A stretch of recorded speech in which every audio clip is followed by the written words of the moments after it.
the stories, the journey, the wild behind the scenes, and much more. I'm Dave Anthony, and I'm the host of From Garage to Stadiums. This debauchery on the tours, like, I gotta tell you, I'm in shock at what I read. I know, and you know what goes on rock tours, but my goodness, you just didn't picture the Beatles as part of the what sounded like early Led Zeppelin when I was reading it. Well, yeah, the big difference between the Beatles and Led Zeppelin was, at least the girls that the Beatles went with were age appropriate. Right. Um, but aside from that, look, young girls have been throwing themselves at singers and musicians since the cavemen, were started to sing. It's we saw it with Frank Sinatra, we saw it with Johnny Ray, we saw it again with Elvis Presley, but we saw it to a much greater degree with the Beatles. And one of the reasons that is I think the Beatles opened young girls' fantasies. Just as, they introduced a lot of us to softcore drugs. The whole idea of sex um, arose out of their music. I mean, their music was sexy and it got everybody going. And so the whole relaxation of the sexual code uh, in the early to mid 1960s came about through the folk singers, through the Beatles. And with the Beatles, it took off in spades. And the guys weren't angels.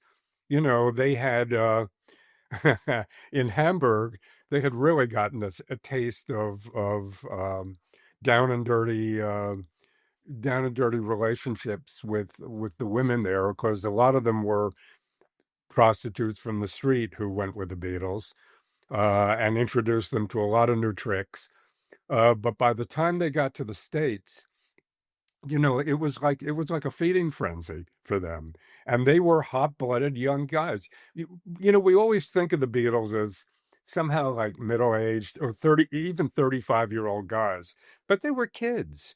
They were still 20 years old, thrown into this whole maelstrom of what was coming around them, and the girls took a center stage with the Beatles, without Yeah. a doubt. The frenzy also continued at concerts through to 1966. Their last concert was San Yeah, Francisco, Candlestick Park. They became sick of the screaming girls. People wouldn't listen to the music. They could barely hear themselves play. And that was a major decision point in the Beatles' career to decide, you know what? Enough with this. We're just going to focus on studio albums. well, And yeah, it was really George pulled the plug on it. He wanted nothing more to do with it. He had his fill of it, but they were all a little washed out about, as you said, nobody could hear what they were playing. Their shows would last 20 minutes. They do um, eight 8 to 15 songs in 20 minutes. I mean, their songs were like a minute and a half each, and they'd speed through them. The girls would yell, they'd get off. They couldn't even hear each other. There was no interaction on stage between the guys. And in fact, Paul told me a lot of the times he never even bothered singing. Why sing? He just yeah, mouthed the words. yeah. Um, and for Yeah, you guys, mentioned in your book how Lennon and Harrison would sometimes not even play the chords. They just go, whatever. that's right. Yeah. And so they got nothing out of it. These were guys who they loved to play. When they played in Liverpool, when they played in Hamburg, it gave them so much joy. It took them out of that poor boy background that they had, and just gave them a couple hours of complete ecstasy. And so music meant a lot to them. And for them not to be heard, not to be listened to, it didn't pay off. And also, let's not forget that, as you mentioned, their last show in '66 in Candlestick Park, by that time they were making music that they couldn't duplicate on stage. Yeah. And that was a big drawback as well.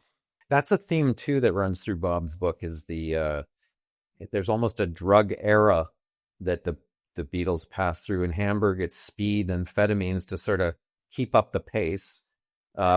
With Dylan, it's the pot, and then we move kind of to the next few albums where, the mid '60s starts to introduce the acid. The underlying thing that starts to happen is, of course, like you said, they go into the studio and the experimentation continues, fueled by kind of the acid world of the mid '60s, and that leads to some significant experimentation on albums like Sgt. Pepper. Well, we can even begin with Revolver, which I think is the most important album that the Beatles had made. Revolver changes the music. Revolver is definitely acid influenced, and it changes the music from rock and roll to rock. And that's a completely different element. The songs were no longer 2.5 minutes long. They were about subjects that had never been broached before. If you listen to Revolver, how does it start? It starts with George coughing and singing Taxman. Taxman, I mean, whoever wrote a rock and roll song about a taxman before? The Beatles were doing something completely different. And, Tomorrow Never Knows, completely influenced by LSD for John. And so Revolver really set the pace. Revolver took them somewhere else. And I just wanted to comment, Dave, because we had talked about them not performing anymore after 66. I think this is the biggest mistake the Beatles made. Um, had they figured out a way to perform, it was at a time when college audiences were starting to listen to the performers. They were actually sitting down at concerts. The music had become more sophisticated. So there wasn't all the screaming and adulation Yeah, uh, that's a and great point. and throwing yourself on stage. And because the Beatles took them out of that, they took themselves out of that performance element and only were really performers in the studio. They no longer had that enjoyment of performing. They stopped developing in that area, and I think what it did was it split them apart. For a couple years, they were making albums in the studio and important albums. We're going to get to Sgt. Pepper, but a claustrophobia set in.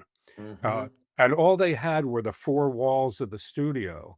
They didn't have the excitement of performing that again. And for a musician not to perform, that's a tough thing. That's a really hard thing to give up.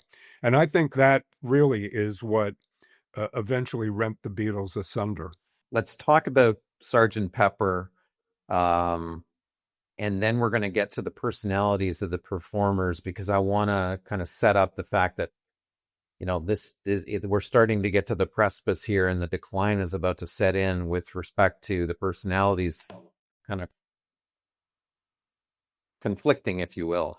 Um, the Did you want to speak about that sort of Sergeant Pepper and Magical Mystery Tour kind of era, like what it meant for the music? Well, sure. I mean, look, Sergeant Pepper is generally considered to be the most important rock and roll album ever made. What was it about that album that sort of just impacted everybody? Well, Sergeant Pepper's is a novelty. Nobody had ever done this before. It was Paul came up with this concept. We're going to be a different band and we're going to put on a show on the record. We won't be the Beatles. We'll be Sergeant Pepper's Lonely Hearts Club Band, and we'll play a concert, and we'll record that concert. And so it really is nothing more than a novelty. Of course, it's generally regarded as the most important rock and roll album ever. It is certainly not one of my favorites. Uh, there, yeah, there's so much music hall stuff on it that harkens back to the boys' parents, who were especially Paul's dad, who was a music hall musician. Um, but Sergeant Pepper's caught the attention of the world in a way that no other album had, and it became a huge phenomenon. At one point, the best-selling album of all time. Um, and so it also incorporated a lot of different elements of music. and it had a fascination for people. Um, yeah, and they were playing with us, you know. I mean, Right. they played with all of our interests, and they did it beautifully. Of course, Day in the Life is an astounding piece of work, but they were that was maybe the precipice, but they were starting on their decline. And Yeah. of course, and yet they hit some brilliant highs along the road toward the end. Magical Mystery Tour was not one of them. It Hmm. it was another gimmick, another novelty. Hmm. It didn't really work. Interestingly, George Harrison started experimenting with meditation, and in 1967, he, Paul, and John attended a lecture in London by Maharishi Mahesh Yogi, the creator of transcendental meditation. That experience sparked a deeper interest in meditation for all the Beatles, leading them to travel to India in early 1968. From February 68 to April, they immersed themselves in daily meditation at the Maharishi's ashram. But their time in India wasn't just about inner peace, it was also incredibly productive. Each member of the band wrote a ton of songs, even Ringo, who had never been much of a songwriter. For George, this period was especially transformative. After years of playing second fiddle to Paul and John, he was finally finding his voice as a songwriter. And Bob, after the lukewarm reception of Magical Mystery Tour, that massive batch of songs written in India became the foundation for their next album, the 1968 double LP that fans now know as the White Album. Its iconic cover, just a plain white jacket with the words "The Beatles" embossed on it. You know, just when we thought the Beatles were fading, they put out a double white album. Yeah. And man alive, if you thought the Beatles were losing it, all you have to do was listen to that album. Yeah, like in the midst of some chaos that was starting in May 68, they begin recording, as you said, the White Album. And it's a vast variety of songs, and each of them is starting to write on their own at this point. George is starting to enter the picture with as a more confident writer, and George Martin talks about the producer, how he had to run around the various rooms to kind of keep everybody who was doing their own thing on the rails. There were so many songs produced by the band that the result was a double album, as Bob said. Back in the USSR was written by Paul as a nod to the Chuck Berry and Beach Boys sound that influenced the Beatles. Blackbird, written by Paul about the civil rights struggle of the 1960s, and While My Guitar Gently Weeps, which George wrote. It also marks the time that Paul and John stopped writing what they called eye to eye. They used to sit across from each other on the floor, cross legged, with their guitars and notepaper and write looking into each other's eyes. They kind of fed off each other. And they had done that since they were young kids, and they had done it right up through maybe Revolver uh, around that time. But after that, they stopped writing together. And as you said, each of the guys are writing on their own, and of course that takes them further apart Mhm. from each other, and you begin to see the dissolution of the Beatles, and it's happening in that respect.